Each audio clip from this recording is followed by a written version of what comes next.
Hey, what's up, guys? Hey, look, you heard of the conscious community, right? With this brother POLIGHT guy. I'm going to play his video, and I'm going to do a quick reaction to it and see if we can't make some sense of it. So bear with me for 1 second.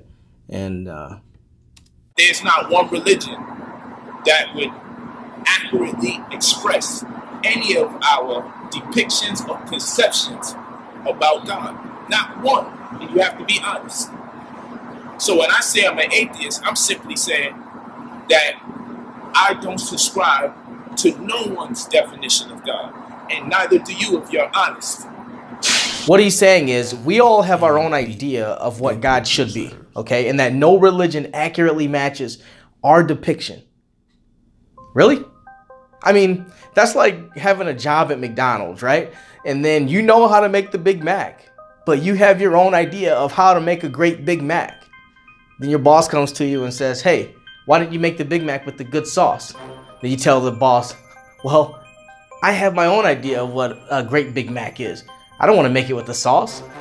Our depiction of God, just like our depiction of a great Big Mac, is irrelevant when it comes to a certain standard of who God is.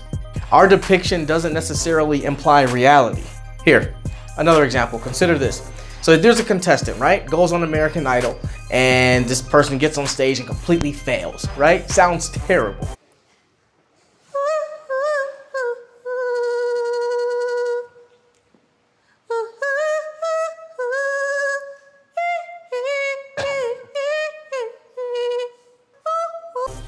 And then afterwards, the judges say something like this. I don't want to be rude, but you could be the worst singer in New York. But then after that, the contestant says, well, I don't care what you guys think. I have my own idea of what great music sounds like. Sounds like me. I mean, we'd all look at that person like they're crazy. I mean, right? What brother POLIGHT is implying here is that whatever our depiction of God is reality. And that religion should match their God to our depiction. Otherwise, it's not true. Look, we don't all have to agree on a particular subject for it to be true. I mean, on the contrary, just because people agree on certain things, that doesn't mean that it's not true. Truth is objective, regardless of how many people agree or disagree on a particular worldview. Well, let me say this. If you're going to ask if everything just came here like poof, how you think it got here? Someone must have did it. So then how did God get here? Did God just mysteriously exist? Poof. Okay, this is a good one, right? I'm gonna break this one down nice and slow. Try to keep up. If you're an atheist, you believe that the only thing that exists is the material world. I mean, things that you can see, things that you can touch, things that you can taste, things that you can smell. Now to answer the question, how did God get here? The philosophical answer goes like this. Number one, whatever begins to exist has a cause. Again, whatever begins to exist has a cause. Number two, the universe began to exist. Therefore, number three, the universe has a cause. Look, if you believe that something can pop into existence without a cause, that's more of a stretch of the imagination than, say, believing in magic. If this can happen, if things can just pop into existence without a cause, why isn't this still happening? Why don't we see this happening all the time? Look, everyday experiences and scientific evidence shows us that this does not happen. Things just don't pop into existence without a cause. I mean, this is the law of causality, which we call cause and effect. Next, if the universe did not begin to exist, then the only logical alternative is the fact that the universe is eternal or infinite, right? Well, that can't be the case. Here, consider this. Number one, we all would agree that an infinite number of days has no end. Number two, but today is the end of history. History being the end of days, because tomorrow hasn't come yet. Number three, therefore, there was not an infinite number of days before today, because tomorrow hasn't come yet. Guys, look, this is also confirmed by science. I mean, we've got the law of thermodynamics, right? We've got Einstein's theory of relativity, right? We've got the expanding universe. I mean, guys, there's so much more that confirms this.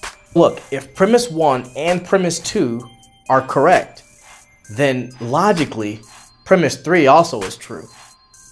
Since the universe cannot cause itself, then its cause must be beyond space-time.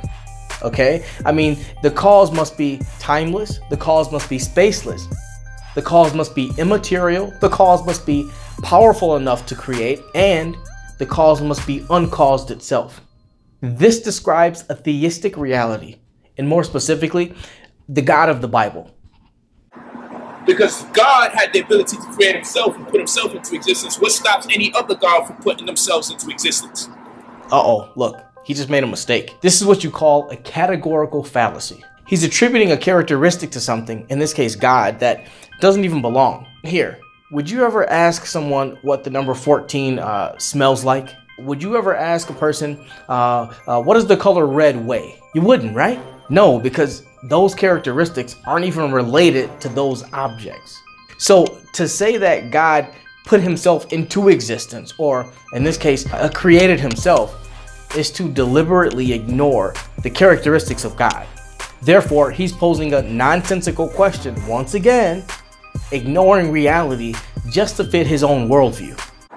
So for one to glorify, embrace, and subscribe to a doctrine that they received in a state of involuntary servitude is for one to announce that the greatest thing that has ever happened to their people was oppression, because the oppression in the belief system ran concurrent. See, I wasn't going to comment on this, but I couldn't just bypass his rhetoric and his false logic.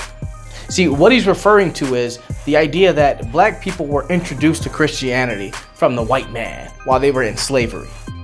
What? This couldn't be any more stupid. Think about this, okay? Let's say you're in prison, right? And then the warden gives you a call and says, hey, look, you're going to be having a baby while you're in prison, okay? Do you just reject the baby because you received that news while you're in prison? No, you don't reject the baby just because you're subjugated. You embrace the baby despite the subjugation. No one says that prison was the best thing that happened to me just because they received news that they were having a baby while they were in prison. At the same time, it's completely irrational for him to claim that Christianity should be rejected because they received it at a time where they were being subjugated. And then he says that people ask him this question. When I tell people I don't believe in God, they think, well, hey, he has no morals whatsoever. Genetically, it is already embedded into our psychology to be responsive to good and bad energies. And there are repercussions that take place on a genetic level when we do the wrong thing. And when a person lies, it incurs stress. And when stress is incurred, stress hormones are produced. And when stress hormones are produced, guess what happens? There's a declination in the production of white blood cells that terminate infectious diseases. Guess what's going to happen? They'll be overwhelmed. See, this is a common misconception. He's confusing how we know morality exists, right from wrong, with how we ought to behave in the first place. So in other words, his genetic example can only tell us how we know morality exists, and genetically, what happens if this moral standard is violated. Genetics does not tell us and cannot tell us how we ought to behave. And you say, well, who created that? The necessity for human beings to want to be civilized. It's an impression that is genetically stamped. We all know that torturing babies for fun is wrong. But if God doesn't exist, neither does morality. Without a moral lawgiver, there exists no moral law. And without a moral law, anything and everything, including torturing or not torturing babies for fun, is just a matter of human preference or opinion.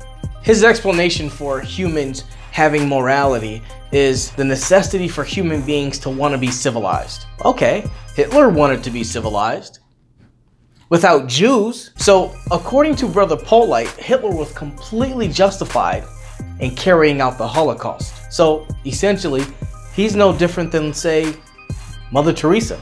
Hey guys, thanks for watching. Do me a favor, like, share, and subscribe on the YouTube page, Operation Apologetics. Come back here because I have a feeling I'm going to do a lot more videos about this guy. All right? Hey, look, talk to you later. Thanks for the support. Deuces.